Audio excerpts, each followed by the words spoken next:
Hey everyone. Hi. Welcome to this channel. I am so sorry. I have no clue what I'm doing or why I'm doing this, but I have a lot of free time in my hands, as you can see.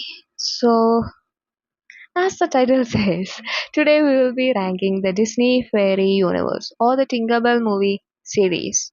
And you might be thinking, as any other normal sane person would think, aren't you too old to be watching a Disney movie and analyzing it? And honestly, yeah, yes, I am. But in my defense, the first Tinkerbell movie came out in 2008, which is, when I was the right age for it. I was the target audience. And now I am unemployed and I have nothing else to do in my life, so here I am. Tinkerbell is a fairy character created by J.M. Barrie for his play in 1904 Peter Pan or the boy who wouldn't grow up. So she's old. No, she's a small tinker fairy who is essentially a sidekick to Peter Pan in his journey. She flies, and whenever she flies, she sprinkles pixie dust. And since then, she has made her own role in the Disney universe, like in the Disney world. She has her own licensed products such as toys and her own iconic, recognizable costumes, just like all the other Disney princesses in the Disney universe. So she lives in Pixie Hollow, which is a place where all the fairies reside prior to going away with Peter Pan to Neverland. So she's a tinker fairy. What is a tinker fairy, you might ask? A tinker fairy is a fairy who mend things, who build things. She wears this green strapless dress with a green mini skirt and a green flats with white cotton balls on the flats. And in the Tinkerbell movies, we see her wearing other dresses, but it doesn't stray far away from this iconic look. So, this is her outfit. This is her main iconic outfit. And there are also books based on Tinkerbell have along her journey in Pixie Hollow with her friends. One even by the writer of Ella Enchanted. I don't know why I look that way, but one even by the writer of Ella Enchanted, which is one of my favorite movies. So Tinkerbell's first movie appearance was in the 1953 Disney movie Peter Pan, and also she made an appearance in its sequel in the early 2000s, Return to Neverland. And in both of these movies, we see her character revolve around Peter Pan. It is solely around Peter Pan we see her in. But now the Peter Pan movie and the Tinkerbell movie franchise, or the Disney fairy universe, as I like to call it, I like to address it as the Disney fairy universe. I like two different universes. Even right to the animation, we can see the difference because obviously one was made in 1953, which uses traditional animation, and the Tinkerbell movies uses more modern 3D techniques. And also, she is the titular character in the Tinkerbell universe, in the Disney fairy universe. It's Tinkerbell's world. And in the Tinkerbell in Peter Pan is like much more underdeveloped version of what we see her in her own movies. So if we see it as an extension of this, it won't make much sense. So this universe happens prior to whatever happened to Peter Pan or whatever happens in Neverland and Venti and Peter Pan and all that. In this movie, we see Tinkerbell as her own prior to her character development that happens. I don't think she undergoes any character development in Peter Pan, if I'm being honest. But she undergoes many or much. I don't know English grammar, but she undergoes much character development in Tinkerbell universe. So we are keeping the universes separate. Some characteristics of the character, like she's a very stubborn fairy. She listens to herself, and she's at times very sassy, and she always tried to do things her own way. Like all that character attributes, which what makes her her stays the same. Like that is same in both these universes. But like Spider-Man is always a friendly neighborhood Spider-Man, whoever plays him in whichever universe he's in. So just like that, I'm not comparing Tinkerbell to Spider-Man. I'm just saying that main character, I think. Oh, characteristics like she's angry, that is maintained in the movies too. Whenever she's angry, she turns red. And in the Peter Pan universe, she can't speak because she is among humans. So she's essentially interacting with humans in that Peter Pan universe, so we only hear a jingling sound.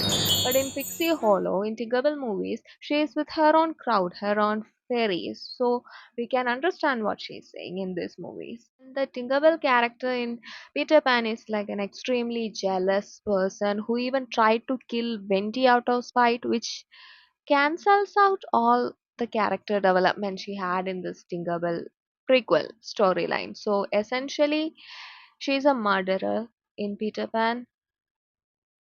I'm just kidding. But the pixie dust lore, which makes the humans fly or Wendy fly in Peter Pan, and the one in Tinkerbell universe are also different. So in the Peter Pan universe, I think she is the source of all the pixie dust. But in Pixie Hollow, there's a definite source of pixie dust, and they are provided this pixie dust a definite amount. So, in order to keep all the lore, all the character development, and all the new characters we are introduced separate, we are not like mixing these two universes. I don't know what I'm doing with my hands, but we are not mixing these two universes, is what I'm saying.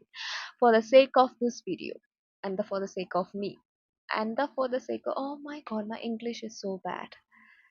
Please don't judge me. Tinkerbell's appearance is also different in these two movies, which may be due to animation, but Tinkerbell is the it girl of the Disney fairy universe. And why I chose to focus on this is because honestly, I love certain OSTs, certain soundtracks from the Tinkerbell movies, and I also never see anyone talk about Tinkerbell movies or Tinkerbell characters as much as other Disney characters or princess movies. So I thought, not too much on my Disney fairies. Anyways, I'm just kidding. I don't know what I'm talking about. Tinkerbell franchise is produced by Disney Toon Studios, which is dysfunctional as of 2018. And Tinkerbell and the Ring of Belief was the first film planned, which was supposed to be released in the fall of 2007. So initially, she was to be voiced by one of my favorites, Brittany Murphy, but due to scripting issues, due to budget issues, the film was scrapped. It didn't happen. Then we had the 2008 version of Tinkerbell movie with a new script and with a new voice actress, which was Mae Whitman. And there are six Tinkerbell movies, and every movie has these tiny segments which we are not focusing on, but we are also adding Pixie Hollow Games, which is a TV short which was released among the movies we are ranking today. Why I'm doing this is because it has a good plot, it has a promotional OST, and it focuses on one of the fairy character Rosetta, who is Tinkerbell's friend, and we see a bit more of her in that. And we are not including the British Bake Off based Pixie Hollow Bake Off in this ranking because one, it's not available for me to watch anywhere, and two, it does show baking fairies and all, but it doesn't have a focus on this particularly established character, new character, or anything. So I think we are good. I think we are good.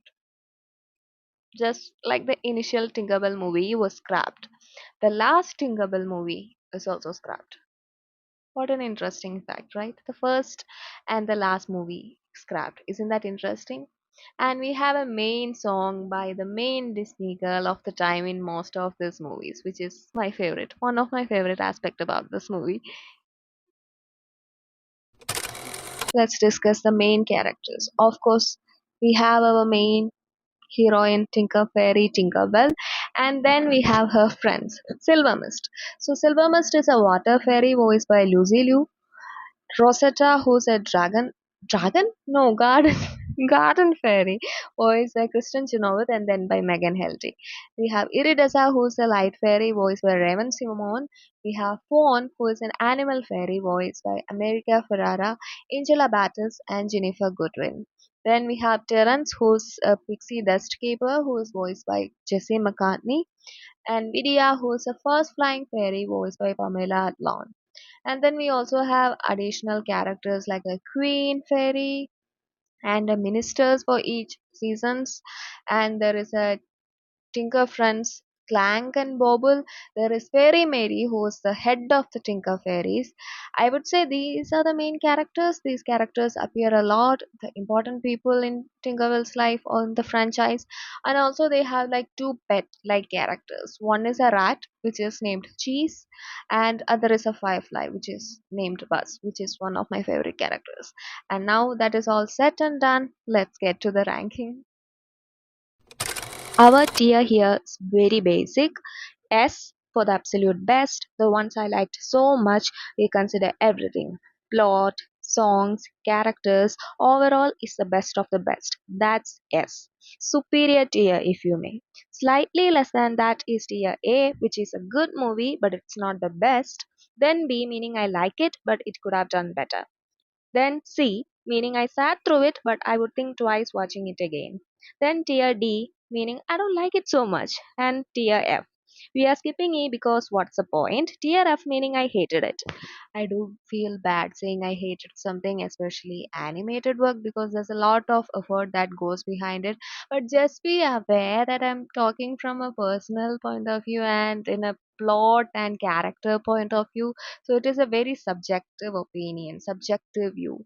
You might watch it and you might love it, but this is my point of view. So keep that in mind. The first movie of the series, the Tinkerbell universe, the Disney Fairy universe, is named just like its titular character, Tinkerbell, and it was released in 2008, directed by Bradley Raymond, and written by Jeffrey M. Howard. So here they used 3D digital modeling techniques for the animation, unlike its Peter Pan counterpart. We have already discussed that, and the film starts from Tinkerbell's birth. So Tinkerbell is voiced by Mae Whitman, and she continues to voice Tinkerbell in all further movies. But her fairy friends Rosetta and Fawn sees a change in voice actress. In this movie, Rosetta is voiced by Kristen Chenoweth, who is Glinda, and Fawn is voiced by America Ferrera. And actually, when there is a voice actress change, I will mention that. But in this movie, these are the ones who are voicing them, and it was released in DVD and on Blu-ray in the US. And side note, the animation for this movie was produced by Prana Studio subsidiary in Mumbai. So that's that. I don't know what that adds to the conversation here. Nothing. It adds nothing. But I thought that was interesting. So this movie is basically the origin story of Tinkerbell. So it gives us a glimpse of how fairies are born, what they do, which are the different types of fairies, and how these roles are assigned to the fairies, and what is the role in the mainland and all that. So we see that the fairies are responsible for bringing different seasons to the mainland, and they have ministers for each of the season who is overlooking everything. And there is a queen who is ruling over Pixie Hollow, and we see through Tinkerbell, who by the way is born through a baby's laugh, just like all the other fairies. So that is the fairy lore. Fairies are born through a baby's laugh. And we see her getting assigned to being a tinker fairy, and it is through a rather simple process. I don't know how to explain it other than compare it to a sorting hat situation in Harry Potter, I guess. So she is able to lift his tinker tools. So she is assigned to being a tinker fairy. So she learns that, there are light fairies, there are water fairies, there are garden fairies, there are animal fairies, there are fast flying fairies, there are desk keeping fairies, and there are these different types of fairies, and these are the fairies we see in this movie. And she befriends Clank and Bobble, who are her fellow tinker fairies, and other type of fairies like Rosetta, Iridessa, Fawn, and Silver Mist. Like we discussed it in the character section of this video. So we see them coming together, we see the friendship, we see them working together to help Tinkerbell navigate through her new fairy life. She's a baby in this. So spring is fast approaching, and fairies have to go do the work, do the use their skills and take spring from Pixie Hollow to the mainland. They have to travel.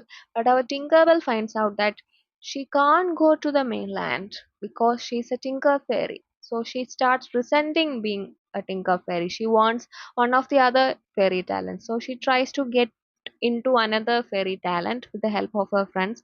She can't, and Vidya is sort of like a nemesis here in this movie. She is like a mean girl. She taunts Tinkerbell, and due to Vidya's influence, Tinkerbell accidentally ruins Spring. But with the help of her Tinker talent, she fixes it and gets to go to the mainland. Happy ending, happy happy. This is a Disney movie. Nothing terrible happens.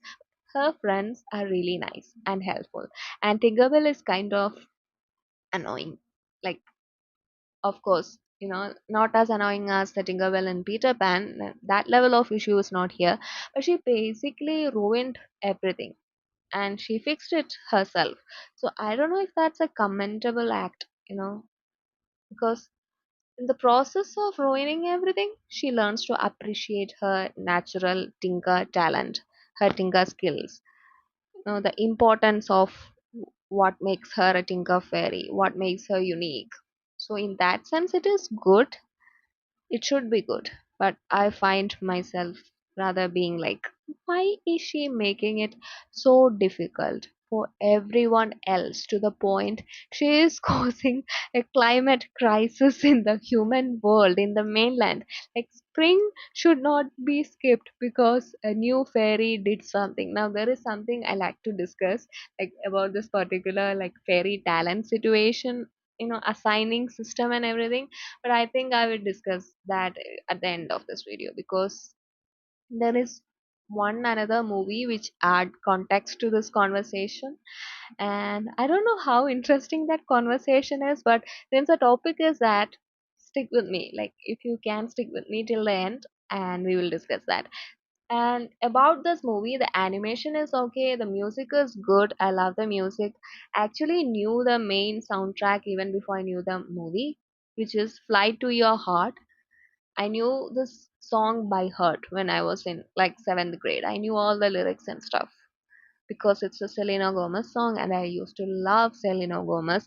And I never watched the movie, but I knew the song. But after I knew from where the song is, I watched the movie.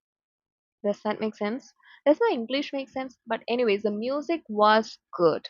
The music is by Joel McNeely, and the music that comes in between the soundtracks, the scores that comes in between are rather lovely, and it really adds to the movie. And Wendy makes a special appearance by the end of the movie, and I can't confirm if it's our Wendy from Peter Pan, but there is a music box which Tinkerbell fixes in one of the sequences in the movie, and it says actually Wendy's music box. We see someone calling her name Wendy at the end of the movie. I can't confirm if it is our Wendy from Peter Pan, but that is a movie trivia. So this movie, Tinkerbell in 2008, rank entire D. I liked it and that's it. I won't watch it again, but I would rather listen to the soundtrack than listen to Tinkerbell ruin everything for everyone because she has an issue with her fairy talent. Yeah. So the second Tinkerbell movie, which is Tinkerbell and the Lost Treasure, was released in 2009, and it is directed by Clay Hall and the music composer is Joel McNeely, just like the previous movie.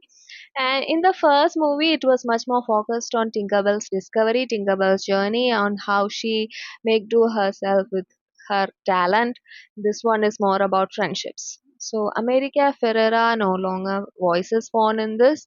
So Fawn is voiced by this new voice actress Angela Bartis in this movie, and here we learn more about the fairy lore.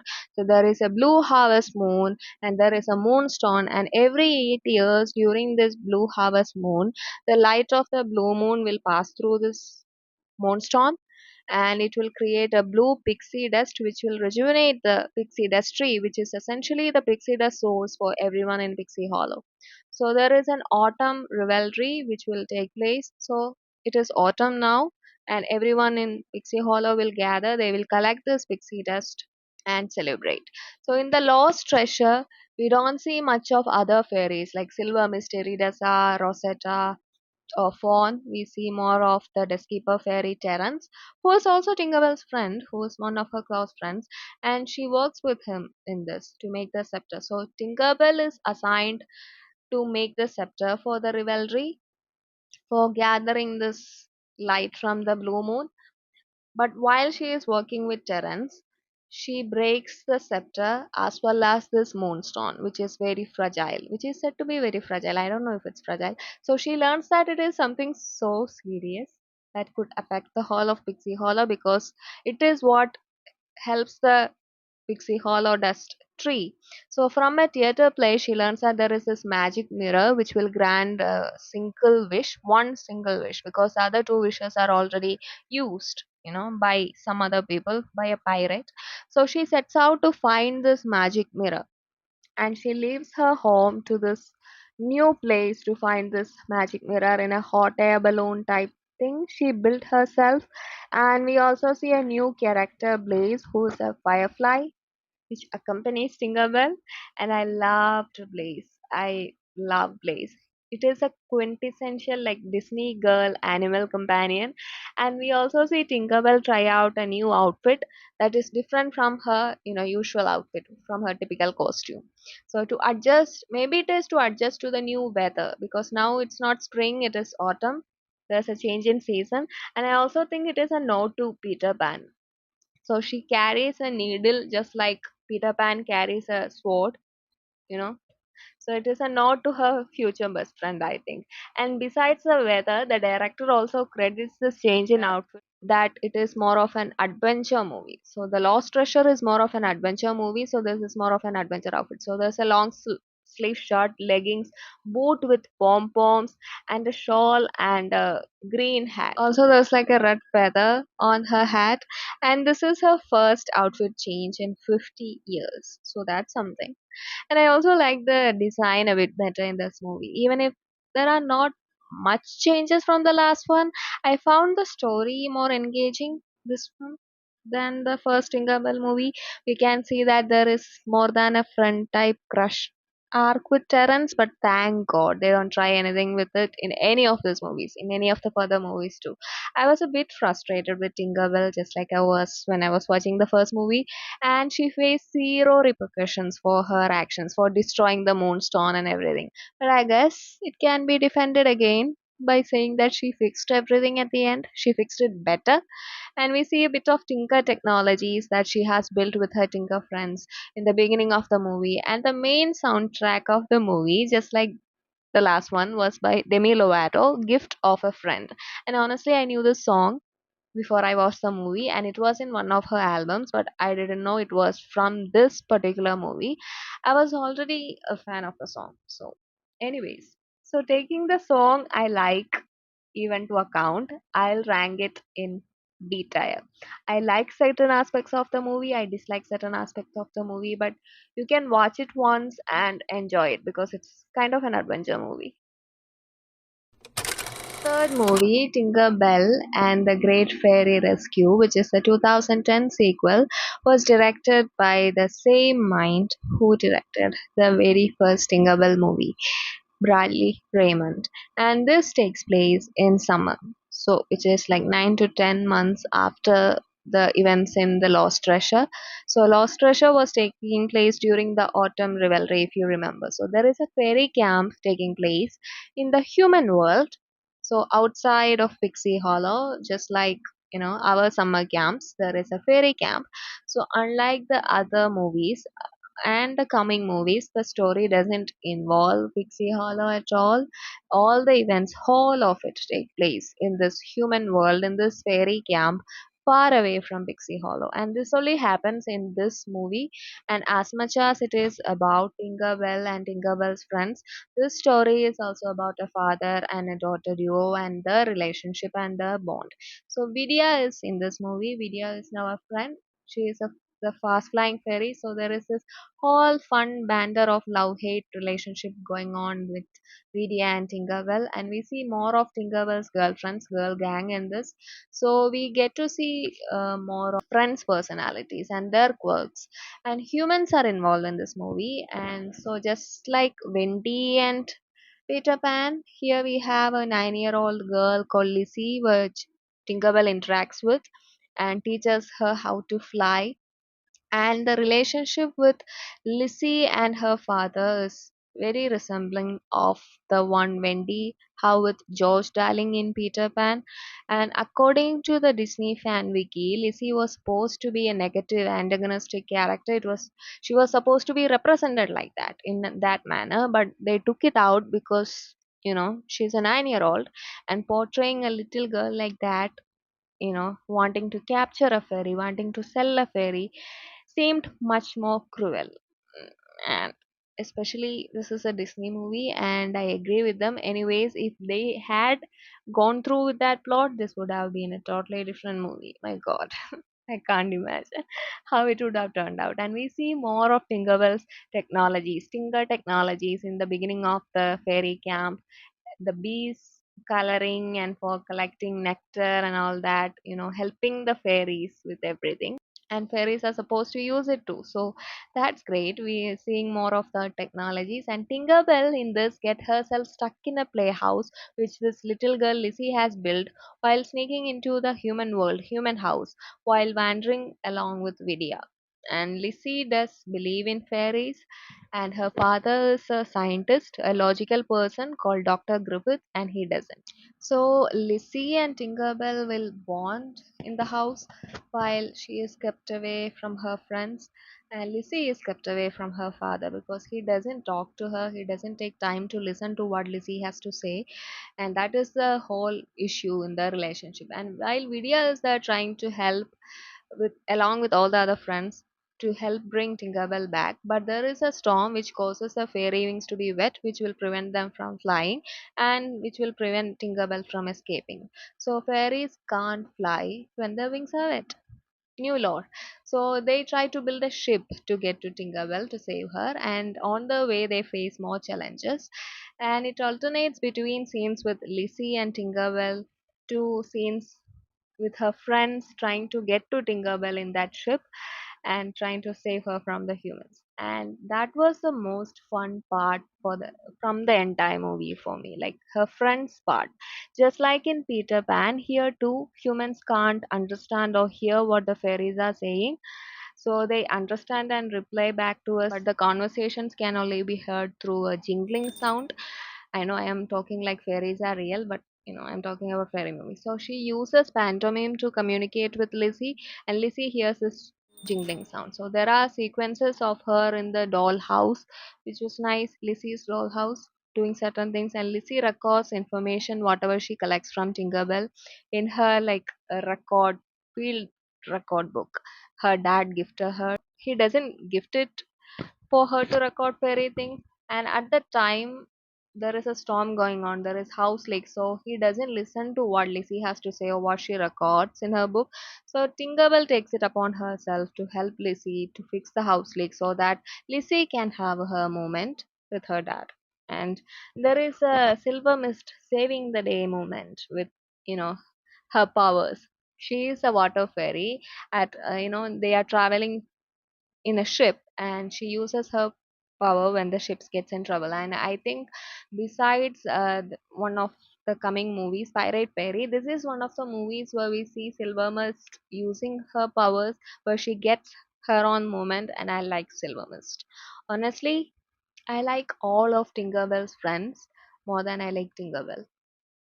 I think Tinkerbell's friends are like literally putting their lives at risk to save Tinkerbell, and then Tinkerbell will proceed to ruin it. So here, Tinkerbell will try to save the day at the climax because she's trying to help Lizzie. She shows herself to Dr. Griffith, which ends up in him capturing her to present her in a museum. And now Vidya will save the day at the end by saving Tinkerbell.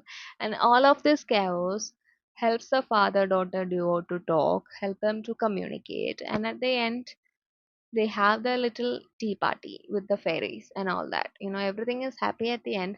That's a summary of the entire plot. But the thing is, Tinkerbell is the one who gets herself into the playhouse. So video plays a part, and just like all the movies, Tinkerbell is the one starting the problem in the first place. In this movie, there is even a specific like dialogue which Vidya says, Tinkerbell, if you spent less time causing disasters, you wouldn't have to help everybody so much.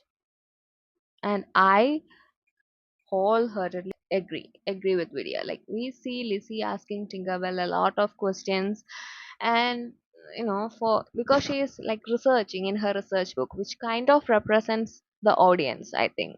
Or maybe I'm reading too much into it. Anyways, like we are the one curious, asking the questions about fairies and everything and the lore, and the child's curiosity about the fairy and the fairy world and everything is the same as the audience, as the people watching. At least that's what I think. That's what I gathered from watching the movie. There's this whole new universe, and we now know many things that are like not relevant, that don't add anything. Like Tinkerbell's favorite color is green, but that's already taken. But now we know that pixie dust can make humans fly. And as I said, we also see more of her like friends do stuff and friends quirks. We see Clang and Bobble, and they also help. And my favorite from the last movie, Blaze, makes a special cameo appearance in this movie, and that was nice. I love Blaze. And there is a motto they say like faith, trust, and pixie dust. The fairies say, and I love that. Have you heard of the like? There's an audio trend. Yeah, I don't really do much. But you're a garden fairy, and I don't know if that was something that was specially catered to my algorithm because I was watching a lot of Tinkerbell movies, but that's a dialogue said by Rosetta in this movie.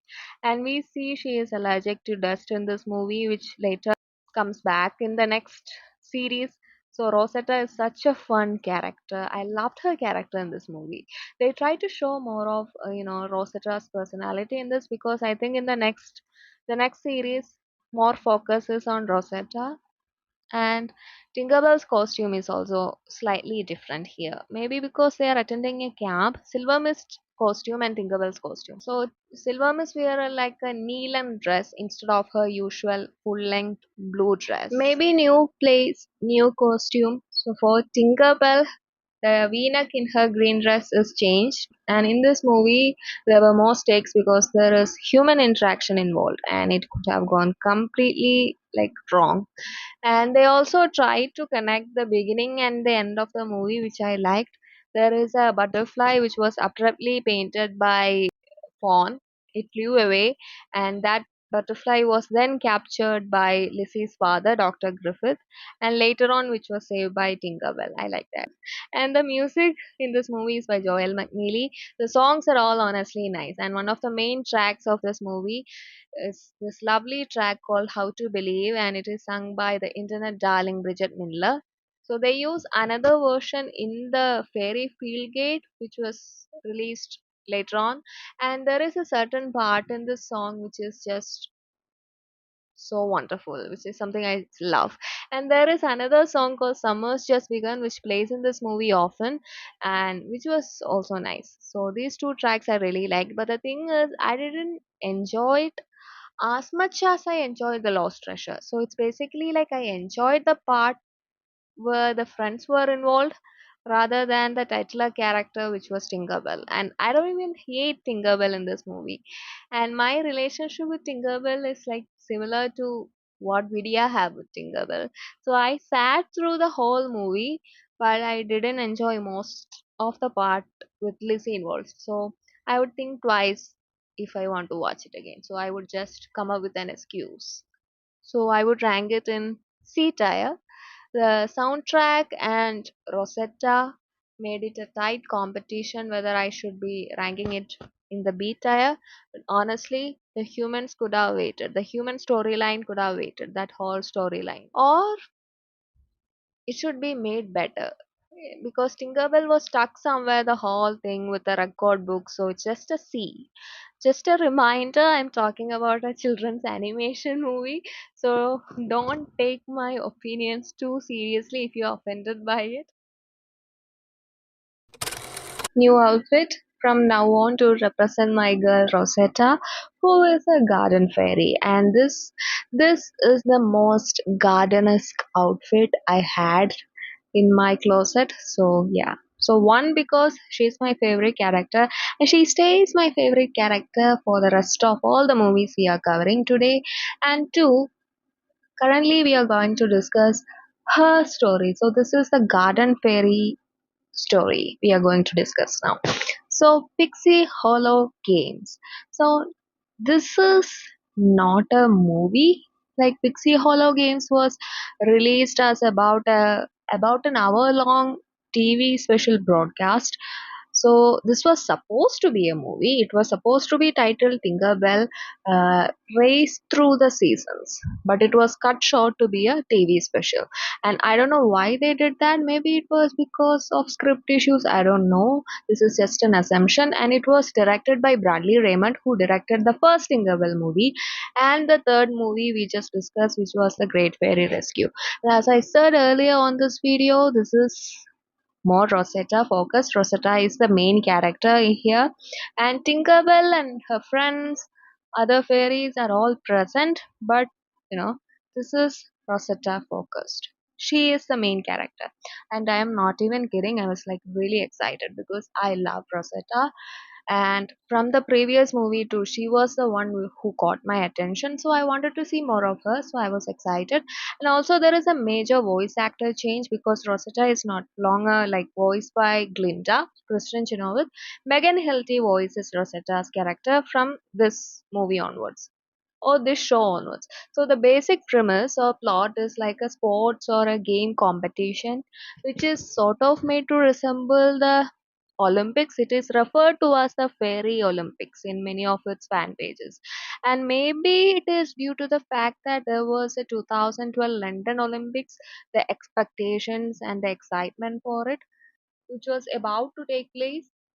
Anyways, this was released in like November of 2011. So maybe it's that. And the costume in this are slightly different, maybe because the fairies are participating in a sports competition, but we see them donning different outfits from their respective character clothes, assigned character costumes, and not even entirely like different from who they are or who they represent, but enough to recognize their personalities and all. But there's a slight difference in the costume, and Rosetta is especially kind of like the fashion girl of the fairy group, so that's shown a bit in this, that's explored a bit in this with some of her cloth choices. And once eliminated, we see all these fairies going back to their respective iconic character costumes, the official dresses. So there's that. The fact that she hates mud. Rosetta hates mud, which is kind of glazed off in the last movie, The Great Fairy Rescue, is a major factor, major plot here. And a new character, a new garden fairy, Chloe, is introduced, who is supposed to be like this tomboyish girl who is Rosetta's partner, and she is voiced by Brenda Song. I love Brenda Song. And we also see a new type of fairies, which are storm fairies, and we see healing fairies participating. So there are like storm fairies, healing fairies in this, and each of these fairies will pair up and compete, and each team is the representative talent team, like each skilled fairies together, water fairies together, light fairies together, and so on. So it is said that the garden fairies is like known for being pretty and they never won any competitions. So Rosetta especially, like, she avoids this particular competition because she hates mud. She doesn't stand mud, and everyone else in the garden fairy has already participated in the past year, so it's up to her to compete this time. And Chloe, her partner, is so enthusiastic about the game. She is in it like to win it, or she wants to win it. But her whole, this whole of fist bump slogan and all, dig down deep and break the streak being that the garden fairies lose every time. For all these past years. They lose the first game itself, and we see Iridasa, we see Terence, Stingerbell, Silver Mist, Fawn, Vidya, all participating respectively in the teams, also in the competition. But the Garden Fairy team is our focus. Like, they are our team. So they are here to bring a change, put a stop to the loser streak. And Storm Fairies are kind of like the villains here. I don't know if I can say outright that they are the villains because this is like a competition, but the Storm Fairy participants are the reigning champions. So one of them, I don't know who, Rumble, I think his name. So he does some villainous activities.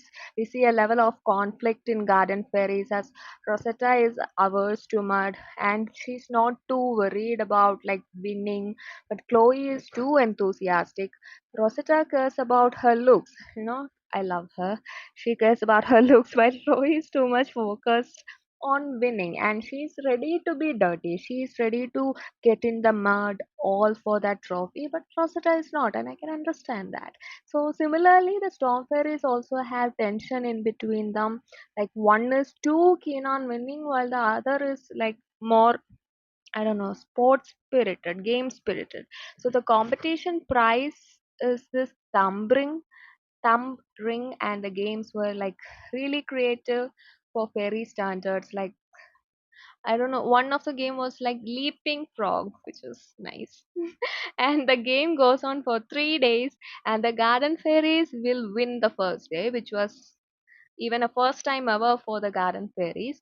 But the next day, they finish last because Rosetta is reluctant to step in slime, and her initial reluctance and disregard to the whole event is eventually like changed, and we see her growth.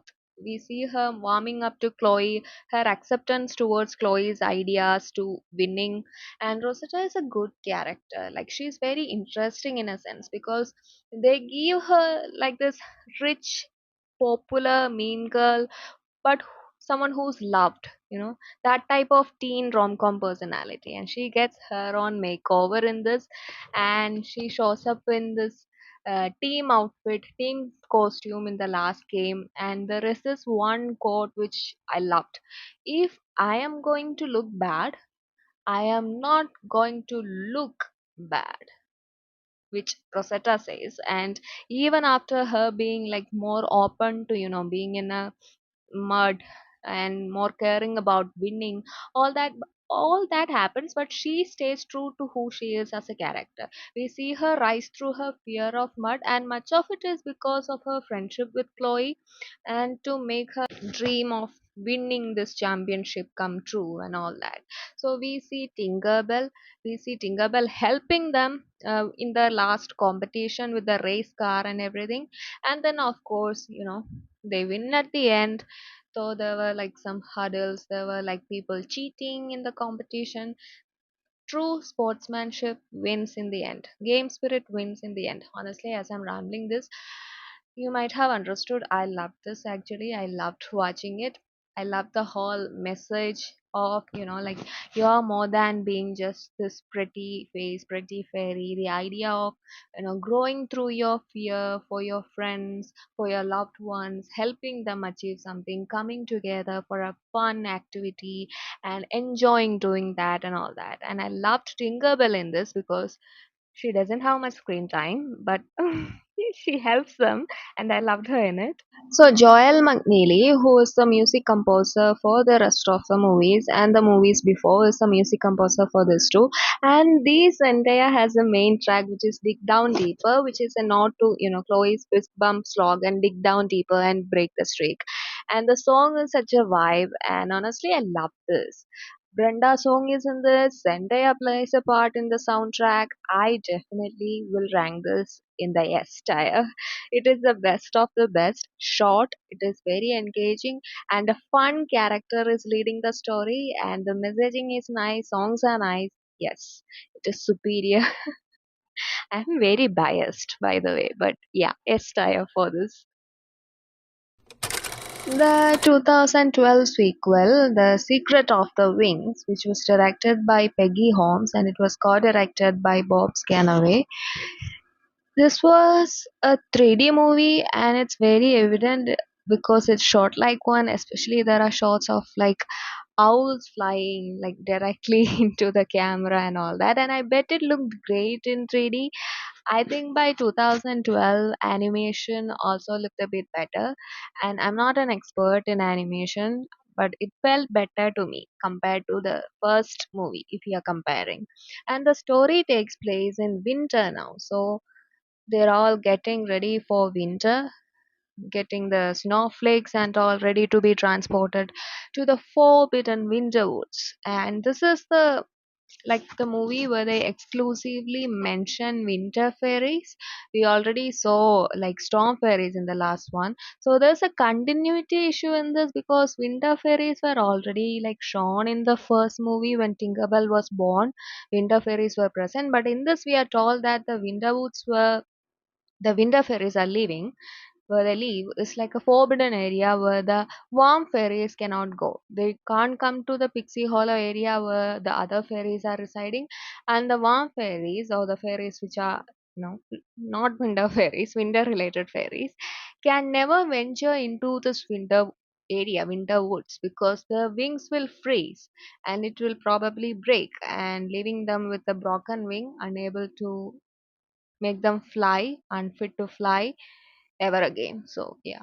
So they show Terence for like 1 second in this movie, and there is a whole new character introduced called Periwinkle, and she is, wait for it, Tinkerbell's sister, and she is voiced by Lucy Hale. So as I said, they can't fly into winter woods. So the winter owls, are supposed to be taking the snowflakes in a basket to winter woods, and Fawn has a duty to help the animals cross into winter wood because she's an animal fairy, and Tinkerbell is supposed to be helping Fawn, but as she does in every other movie, she oversteps. She puts one of her feet into that Winterwood's border and she notices something different. She notices that her wings starts glowing this special peculiar kind of glow. It sparkles, but she can't dig more into it because otherwise her wings will freeze. So she comes back to the Pixie Hollow. She does a whole research on it, and this research will lead us to see the fairy librarian, and the book that the bookworm has eaten, which contained the details Tinkerbell wanted about the whole wing situation. And the fairy science of wings is called wingology, by the way. In this universe, it's canon, it's wingology. And she learns that the keeper, who is the person responsible for all the fairy knowledge, all the books, he is a winter fairy. So, in order to reach him, in order to ask him about this wing situation, why does it sparkle, she sets out a journey into Winterwoods by sneaking into one of the basket this owl is carrying. And now we know that the warm fairies can't survive in winter woods. The wings will break, they won't be able to fly. So our Tinkerbell will design a dress for herself to keep her warm. So it is a hooded cloak, like an upper body garment, and very tight leggings with winter boots. So that's her outfit. And either way, while she is traveling to Winterwoods, she puts two of her friends, Clang and Bobble, who are her Tinker fairy friends, at risk because they are the only ones who knows that she is sneaking into the basket and traveling into Winterwoods. So in Winterwoods, Tinkerbell sees a commander-like figure who is the Lord of Winterwoods called Lord Milori, and while at the keeper's place, whose name is Dewey, by the way, while at that place, she meets Periwinkle, who is a frost fairy. And when they come together, they notice that the wings starts to glow.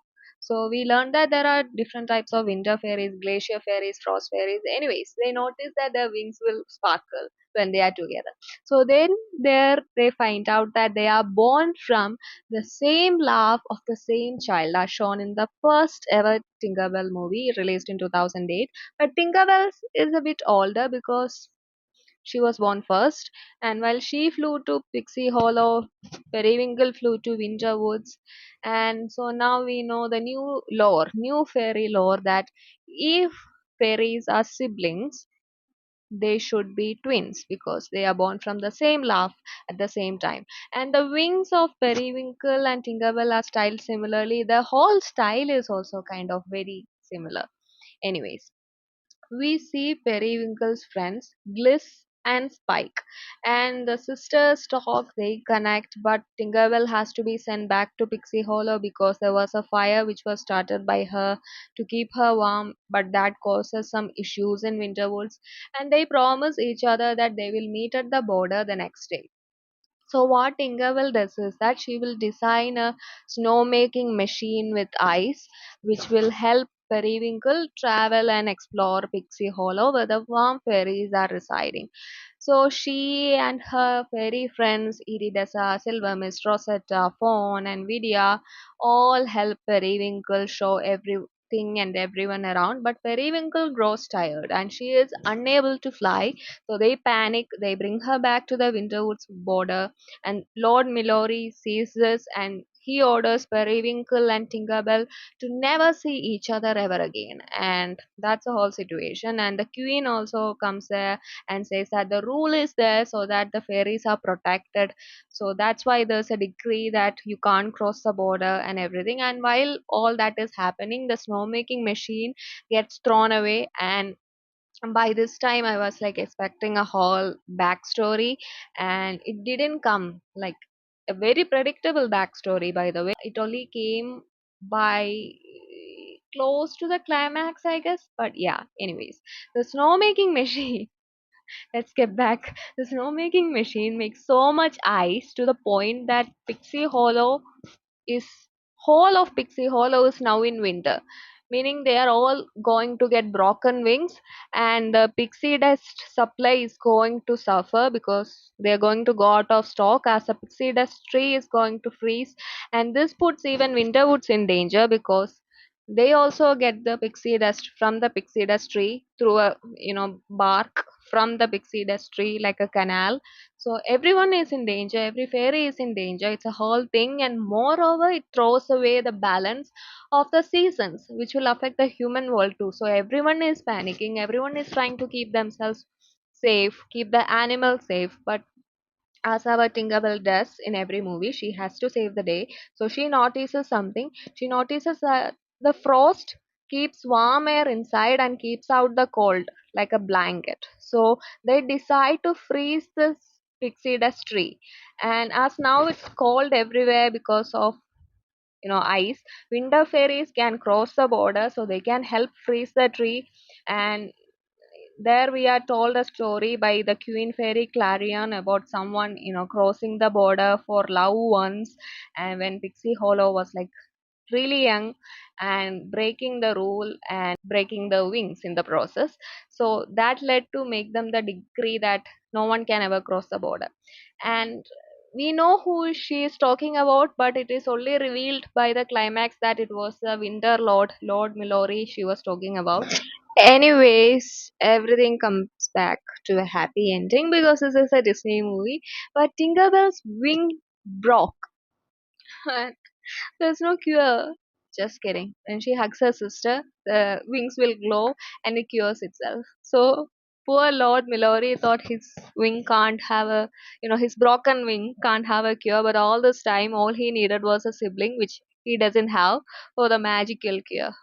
And it's a shame though that these fairies, magical creatures, can't find a cure for broken wings. And anyways, now everyone can go into Winterwoods, and there is a counter like it's a tourist spot for all the warm fairies to visit, and everyone wears winter clothes. And Rosetta has this crush on a winter fairy called Sled. And one thing I liked about this movie is that Tinkerbell is not as annoying as the rest of the movies, though she does put her friends at risk in a way, but we can't blame her because she is not the direct cause of it. Like indirectly she caused it, but she's not directly responsible, and she was more relatable. She gets her character growth in this, and Rosetta is as funny as the previous movie, and she's my favorite character. And there is an idea of sisters and family in this one which I loved. And they also mention baking fairies in this, which would make sense because the next series was supposed to be the Pixie Hollow Bake Off series, but unfortunately we are not covering it. And I loved how they visualized the birth of Periwinkle and Tinkerbell in this. And they showed more of Pixie Hollow. They showed like a hospital like setup with healing fairies. They showed a fairy library. And I think one of the things that I have a complaint with about this movie is the end credits. The ending credits of all the other Tinkerbell movies were quite fun to watch. I think it was quite better than the one in this, I think. And one thing the song in this, the main song in this called The Great Divide, is my absolute favorite track of the whole Tinkerbell movie series. And it's sung by the McLean sisters, and I genuinely like this one because it has this song, obviously, The Great Divide, and the idea of sisterhood, the idea of a lost sister, family, and my girl Rosetta gets herself a man. So I'm going to put this movie in the A tier. It's not the best, but it's good. So I'm back in my green outfit and let's talk about the movie. So this movie was initially titled Tinkerbell and the Quest for the Queen, and it is directed by Peggy Holmes, who directed Secret of the Wings. And this is the first movie which featured production by Disney Tunes in the opening credits of the movie, according to Disney Fandom Wiki. And actually, I liked Secret of the Wings. I liked the whole sisterhood storyline. And this one, this movie is the Tinkerbell movie I have heard the least of. So I went into it expecting something like Secret of the Wings, but anyways, this movie does involve Tinkerbell, does involve her fairy girls, but it also involves a young Captain Hook. More about that later. The pirate fairy, the titular role is not focused on Tinkerbell, it is focused on Serena, who is voiced by Christina Hendricks. And Serena is a dust keeper fairy, but she is someone who always runs out of pixie dust herself, so that is quite the irony. And she is supposed to be this curious person who always wonders the whys and the hows of things.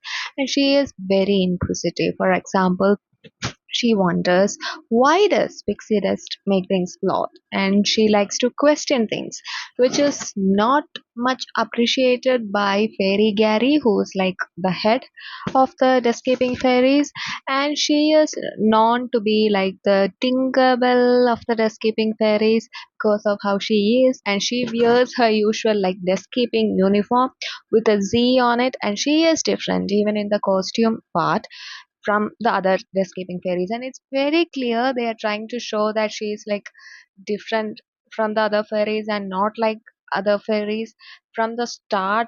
Like her introduction song also state as much, and she is told not to tamper with pixie dust, and it is like pixie dust is the life-keeping source and it's all too powerful. But since this is Serena's story, she tries to experiment different things with pixie dust.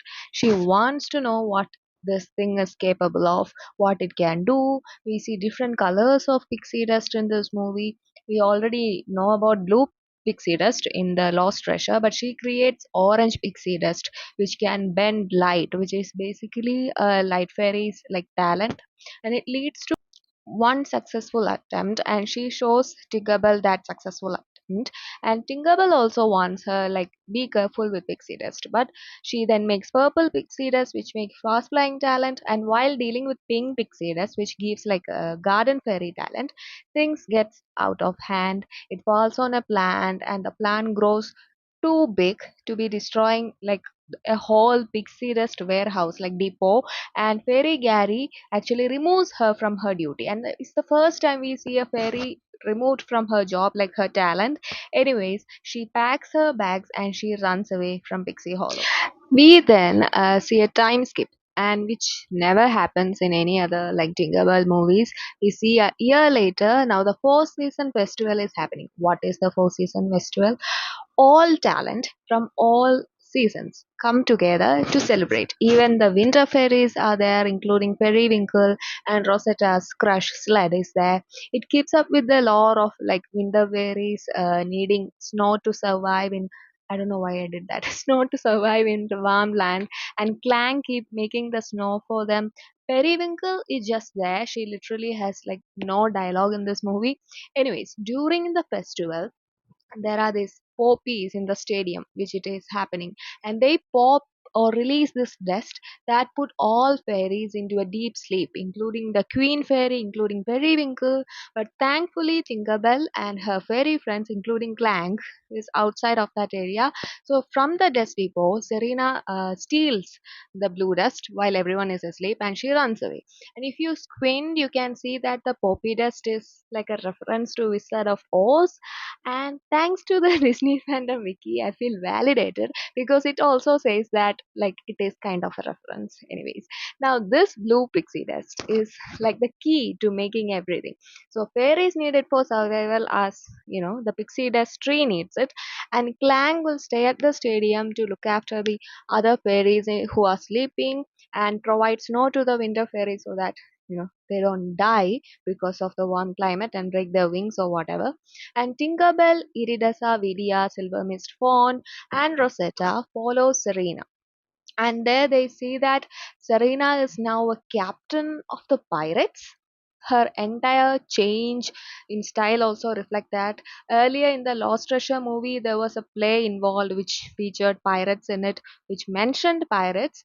But there is a pirate ship, and there are pirates involved in this movie. We learned that the sea is called Never Seas, and we have a new land in each of these Tinkerbell movies. In the first movie, it's a Pixie Hollow itself. We see Pixie Hollow. In the second movie, we have the place where Tinkerbell is flying away to find the treasure.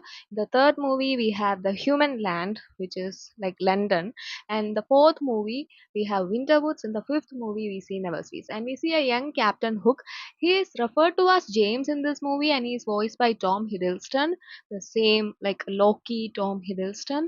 And during a fight, Serena throws a powder on the fairies, which make them like switch their talents. So that part was like really interesting. That bit where everyone exchanged their powers. I loved the bits with the fairy girls. They were like really funny, and Silver Mist and Rosetta were the most entertaining ones.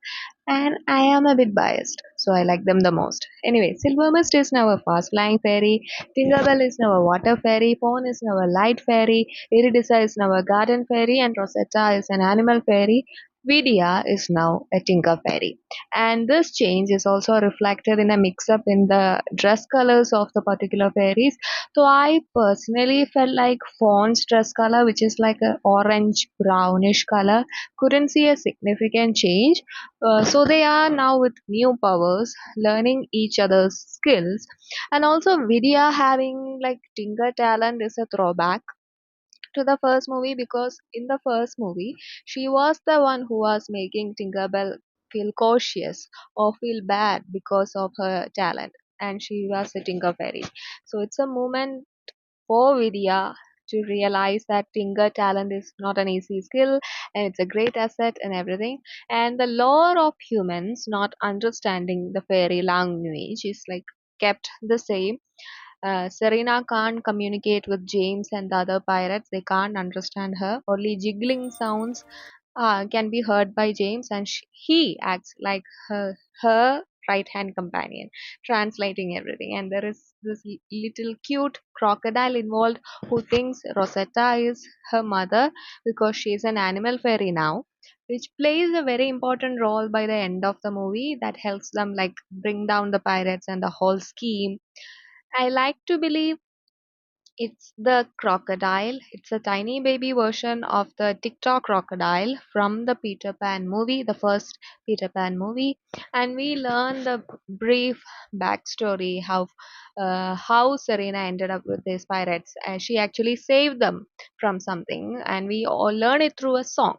And her plan is to make pixie dust tree just like the tree which was used in Pixie Hollow, and they actually capture our Pixie Hollow fairies. Anyways, once Serena makes everything like the pixie dust tree, once she makes James fly with the pixie dust she has made, he immediately switches sides and captures Serena just like Captain Hook captures Tinkerbell in a jar in Peter Pan. He puts her in like a jar. So the crocodile baby of Rosetta actually saves the day, and there is this whole like chaos. They save Serena. She's now remorseful. She wants to go back, and it's mentioned that if the ship goes to the second star in the sky, they won't be able to like catch the pirates again. So they never catch the pirates again. Just kidding. Like they stop the pirates, they retrieve the blue pixie dust from them. Fawn makes like one man fall into the sea from a really high height, really high height. Like basically she commits murder.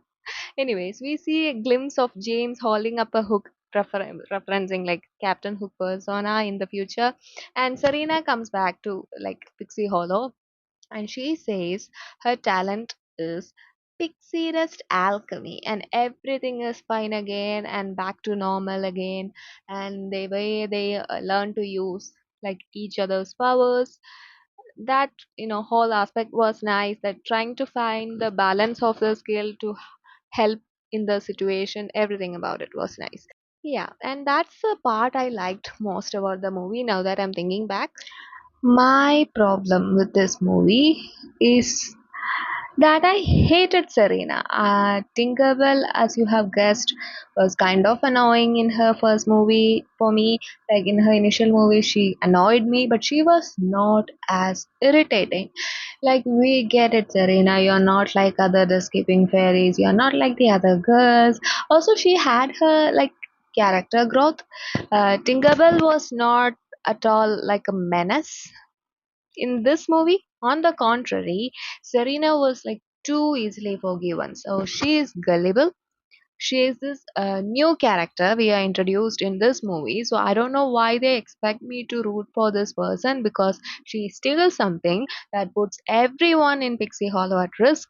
Also, at the same time, by making like at the moment they are risking the winter fairies life, because they could have died without snow, and other fairies could have died without the pixie dust. Like, am I supposed to feel bad for this random fairy I'm introduced in this movie, like new character you're showing me in this new movie? Also, if innate talents like a light talent can be made with an orange pixie dust, what's the point of assigning talent to fairies? That discussion I think I'll add at the end of the video, because there are some more points I want to add. And she wanted answers, like Serena wanted answers, but the whys of her questions were like never answered in the movie. So what was the whole like point of making her that person? Like, they scolded her for something, and she straight up went and became a pirate and put everyone and everything at risk. At least like my girl Tinkerbell was always saving the day. Like, she creates a problem and she solves it. She stands up for her fellow fairies. Like, Tinkerbell and girls are fun in this movie, but I just couldn't root for Serena. And all these years of Pixie Hollow and the dust keeping fairies in Pixie Hollow, and no one tried anything with the blue pixie dust. Not even like the keeper, who's known for like curing the wings and all the fairy knowledge. Also, if pixie dust can like make ships fly, why don't they just use that pixie dust to fix the broken wings? Like Lord Milori in Secret of the Wings. That was his whole issue. He can't fly. There is no cure for broken wings, for him at least. But is it because they are fairies that they can't use pixie dust on themselves? If we just sprinkle pixie dust on the broken wing, it won't work. But it can work on a ship. I don't understand. Anyways, I'm thinking too much into this, but I didn't like this movie as much as I did the other movies. I'm ranking this in the F tie. I hated it, which is an unpopular opinion, because online all I see is praises for this movie. Though the main character is quite annoying. The main song in it, Who I Am by Natasha Bedingfield, was nice. It is not my most favorite like Tinkerbell movie soundtrack, but it does its job of describing what the character is, what the whole movie is. And outside of the movie too, I think the song is something kids can listen to. They can like find a message in that song. It's not catchy, but it has a message. The costume change choices in the movie was also nice. And you know what? Maybe it's D tier or F. I don't know. But you get the point. This is in no way hate for the like animation team or anything. Animation was nice. Like, it was really good in this movie. Again, just remember, I am an adult ranking children's movies. And there is nothing more pathetic than that. So this is all for fun. So yeah. The final movie of the Tinkerbell movie franchise, the final Disney Toon production, The Legend of the Neverbeast. The Legend of the Neverbeast was released in the UK in December 2014 and in the US in 2015. And this movie is directed by Steve Lauter. So this has Tinkerbell in the title, but the main focus is on Fawn, the animal fairy. Tinkerbell and her other friends feature in this movie, but Fawn is our main girl. She is the main character, and it's interesting how whenever, like, when Rosetta was the main character, when the main girl, her voice actress changed. Just like that, in this movie, when Fawn is the main character, she gets a new voice actress. Jennifer Goodwin now voices Fawn, and this is like the third voice actress who is voicing Fawn, by the way, since the first movie, which was released in 2008. And maybe because it is Fawn's movie, she is the main character, there is a significant like change in Fawn's style. It is quite different. Her hairstyle is different.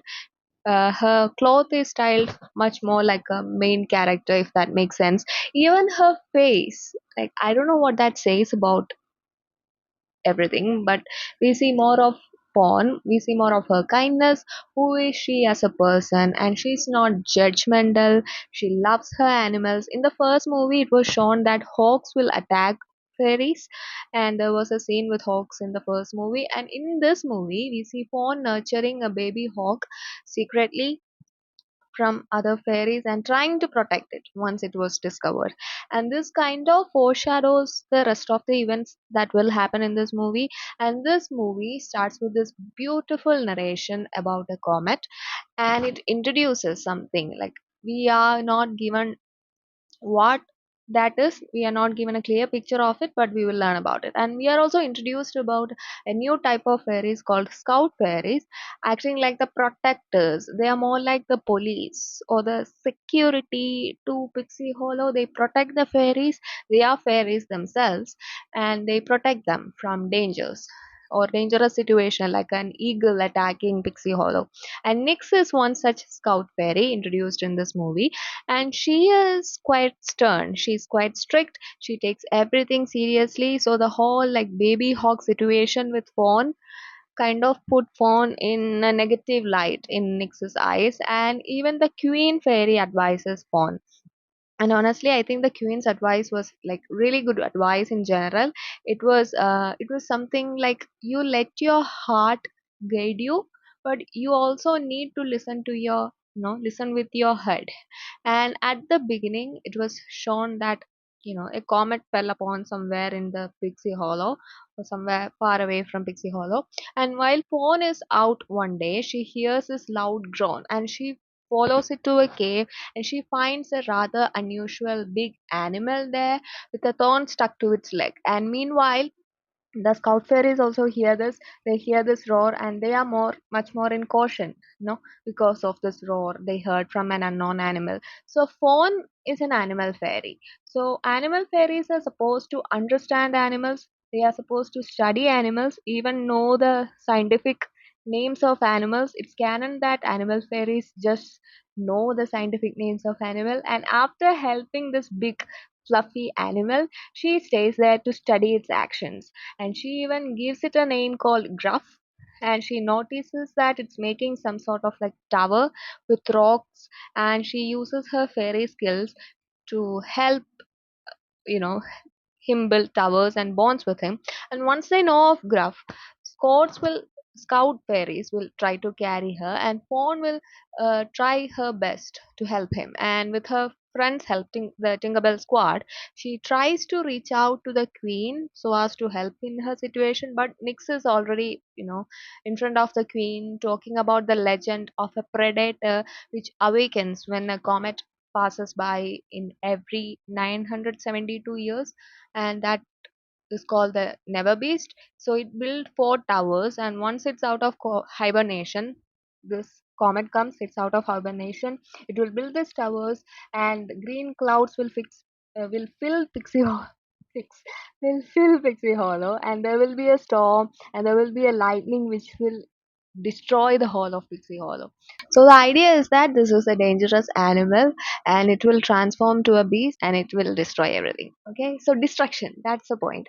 And Tinkerbell will get slightly pushed away by Gruff in Winterwoods, and this leads Fawn to believe that Nix's legend is true and this might be a animal which is causing potential harm to Pixie Hollow. This might be a harmful creature, so they use this nightshade powder to make Gruff sleep and capture it with the help of Fawn.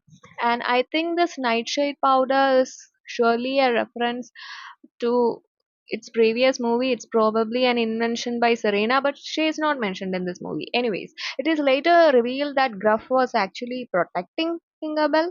And it's not a dangerous animal at all. It is not a beast at all. And they save the day and they do something so incredibly brave at the end. Fawn and Gruff go straight to the lightning, the source of the lightning storm, to save everyone in Pixie Hollow, putting their own lives at risk. And at the end, they realize the legend was probably told wrong, it was recorded wrong, and Fawn will retell the legend at the end. But they sadly have to leave let Gruff hibernate again for it to wake after another 1,000 years. So we see that Tinkerbell and Fawn have lot in common in this movie. Like Fawn loves to talk. It is mentioned in one part that Fawn puts her friends in dangerous situations quite often, just like Tinkerbell. We see Tinkerbell do in every other movie. We could see more of why Tinkerbell and Fawn are friends because of that in this. So the similarities are shown more clearly in this movie, because sometimes I wonder, like I used to wonder, if Tinkerbell makes such a mess, such issues, how do these good fairies stay friends with her?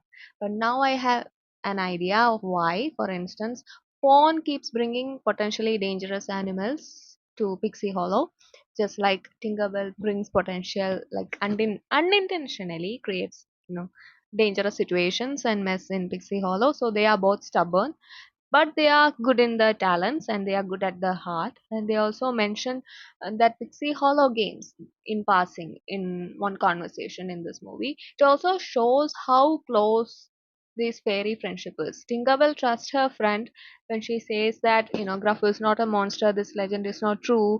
Maybe it's because, Fawn trusts Tinkerbell in every other movie, and all of her fairy friends too, all of her other friends too also trust Fawn when she says, the legend might not be true.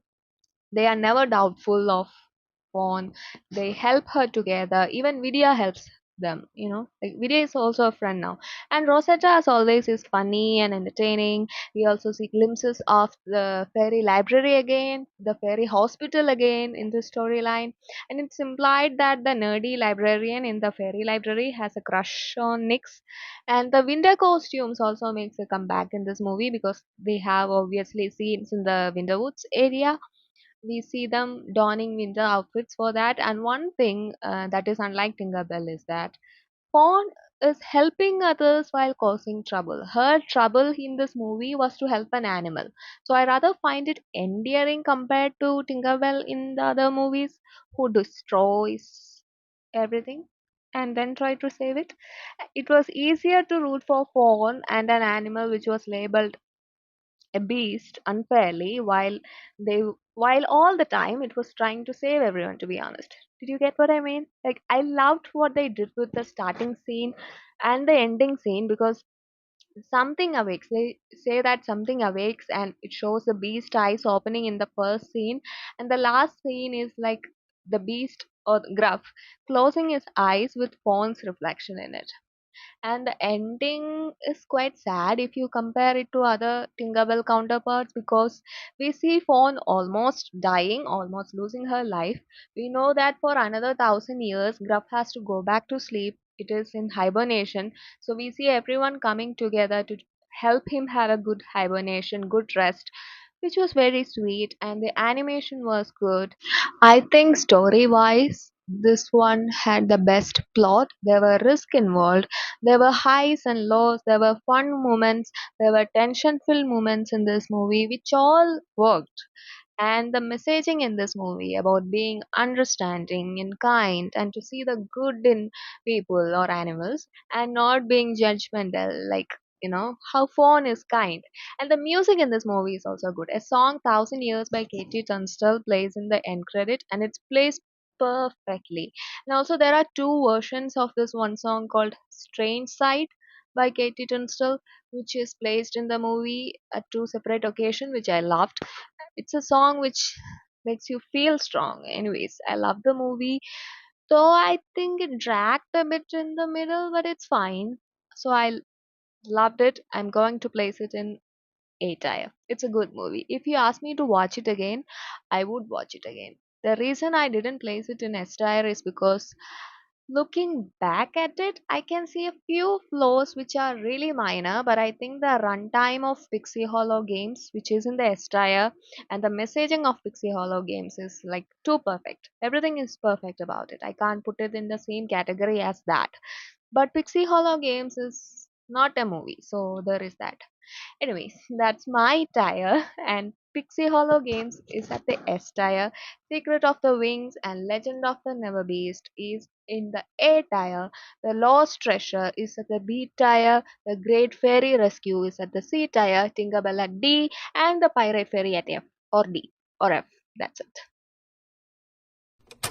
I have been saying there is something I want to discuss at the end of the video. There is something I want to say, and it's something too silly. As much loserish as it sounds, as I'm going to sound, I was making my notes and research and everything for this video, and maybe it's my algorithm. Due to it, I ended up coming across a tweet from Twitter by this user called Maiden Princess, and it says, and I quote, "One thing that bugged me from the Tinkerbell universe besides the plot holes was the fact that some fairies are born with cool special powers. Some are born to be a glorified construction worker. If I was Tink, I would be mad too. See, as I said, the light fairies can basically bend sunrise, bend light. Water fairies can control water waves. Garden fairies can grow plants, control nature. Animal fairies can talk to animals, make them do what they want. Immense knowledge of animal kingdom, and you kind of see Vidya's point in the first movie if you look at it like that, because tinker fairies are essentially just workers in that point of view. Same goes for Serena's point in the Pirate Fairy movie, I guess. She was also stopped from doing something different, experimenting things, or trying something new. It was always the same job. So, what is this Hogwarts level selection process? You get to bend lights, you get to freeze things, but you get to arrange pixie dust. I understand like pixie dust is way too important, but come on. Bending lights over putting dust in a bag, and also it confused me like in the Pirate Fairy movie, people could just switch powers with the help of a dust. Like my power will be switched to another person. Like purple dust will give you fast flying powers. So why assign them with a talent in the first place? What determines that talent? The same user also goes on to talk about a real scene in the Tinkerbell movie. Imagine putting on a performance with your best friends and they all go to manipulate elements, and you were just there to make the carriage they came out of. And I honestly didn't think much of this scene at the time, but now that I'm thinking about it, it's just funny and a bit sad. I just thought it was kind of an interesting topic, funny topic too, and many share the same sentiment, and I did too when I first watched the movie. But as someone who has researched and watched the whole Tinkerbell series, I guess I can also counter that point by saying each fairy has their own talent. They're all special, and that's true. Tinkerbell has an innate talent for tinkering, and that talent cannot be replicated with just alchemy dust switching powers. We see Vidya making something in the Pirate Fairy once the talent switch. We see Rosetta talking to a baby crocodile, but that's clearly not their innate talent, as we can see in the movie. So tinkering in fairy universe is basically engineering. So that's not any less of a talent. And we see how Tinkerbell's skill have helped the fairies and Pixie Hollow in further movies. The skipper fairies basically bring balance, and in a way they keep everything and everyone alive. I just think they don't try something new as we see in the Pirate Fairy movie. They don't experiment. So in the first movie itself, they try to establish the value of each talent. Without one, the other can't exist. Tinkerbell can just see things and make something out of it. She can fix things she hasn't ever encountered. But maybe it's just that. It's not everybody's situation. Maybe some Tinker Fairies haven't realized the full potential yet. At the end of the day, it's what make them an animal fairy or a tinker fairy. But this is a children's movie, so I'm not going to put more time than I already did into this discussion. But as the topic was Tinkerbell, I thought I should cover the conversation that surrounds the movie too. We have ranked the tier list, but if I'm being honest, I would actually watch another Disney Fairy Universe movie if they decide to bring it back. But I think they stopped at the right time though, because people were losing the interest, they were losing the market. But for me, I would like to see a Queen Clarion backstory, how she became the queen, or what is her powers and everything. And there is apparently a live action Tinkerbell movie with Reese Witherspoon attached to the project as a producer, but I haven't heard anything about it. Like in my research, I like that they kept the Disney universe of Peter Pan different from the Tinkerbell universe, because by the end of all these movies, Tinkerbell undergoes such character growth. I don't think it resonates with the Peter Pan Tinkerbell who is like too jealous. And the soundtracks are all amazing, especially the main tracks which were released to promote these movies. And I loved each of the soundtracks. And if someone had asked me to rank the soundtrack instead of the movies, it would have been way too hard a job for me. I can only say that The Great Divide stands at the top, S tier, and I like the rest of it. Actually loved some of it to the point that many of it are in my daily playlist now. So if you want to watch a particular Tinkerbell movie, so you don't have to watch it in a chronological order. So if you have a basic understand of who are the main characters or what they do, I think you can just get the idea behind the movie, and don't take my rankings too seriously and watch the movie if you are like planning to watch any particular Tinkerbell movie. And do keep in mind these are all children's movies, and I'm just a bored unemployed adult with too much time in my hand. So don't take anything I said too seriously. I should be doing like something productive, something else with my time, but I decided to give Disney my time. So there is that about me. And I do not know if people stayed till the end of this video, but if you did, thank you so much. Leave a comment. Comment which is your favorite Tinkerbell movie, or what you liked about the movie and what you liked about this video.